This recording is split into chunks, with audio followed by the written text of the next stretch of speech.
I feel like I've been very fortunate. I've had tough times, very tough times.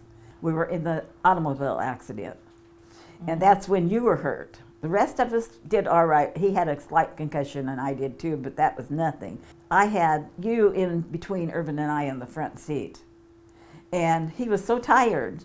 We didn't have the money to stop for motels and to do that, so we were trying to drive almost straight through because he was being sent to Vietnam from Virginia.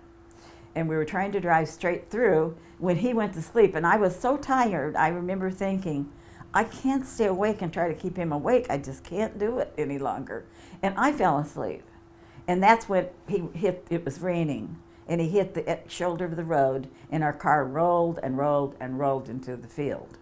And it turned upside down. It was upside down on the top. And fortunately, there was another man that was right behind, a couple.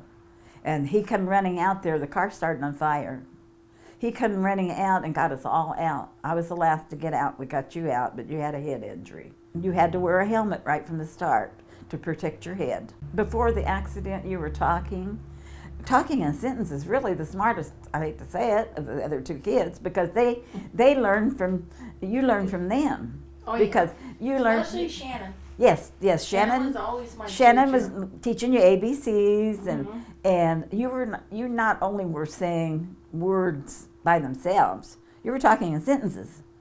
That was before the accident, and you were only 11 months old when the accident happened. So, this is what we were so worried about, is how it would affect you. We didn't know, and they didn't know. The doctors didn't know, and we had to watch you because you were determined to walk, to stand up, to do everything. You did everything that all the other kids did, and everybody treated you the same. We tried to make life as normal as we could, and we never said that there wasn't anything that you couldn't do. Well, I do thank my sisters too, because they treated me just like sisters. And Kelly would sneak me out and do stuff you didn't know about. Oh, do you remember when you was little, when you was about 4, and they put you in the wagon at Christmas time? Well, that was pitiful. That was not the good thing. Those little dickens, I didn't know they were doing that till later. They were smart. Selling pine cones around and wheeling you around with your helmet and your braces You know on. what they? And then saying, well, we're doing this for my little sister. We had pine cones in everybody's yard, so they had to have a gimmick. So they stuck me in there. Yes. Looking They had the pitiful, gimmick, and like then we did spray some of those pine cones. Some of them, we put them in bags and sprayed them. But I didn't think that they were using you, of saying, well, we're selling these pine cones so my little sister could have a Christmas. But they loved you. Well, I thank you guys for being a regular family, and I never felt disabled 1 minute in my whole life. Well, I'm sure glad of that, because I know that was one thing that we tried to tell all 3 girls. There was nothing really that they couldn't do if they really wanted to. Who do you miss most besides your mom?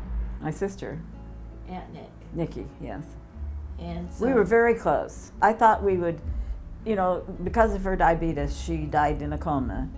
And unfortunately, Kelly was the one that found her, not really seen her, but got the sheriff out because we hadn't heard from her for a few days. And I was working in Vallejo at apartments there.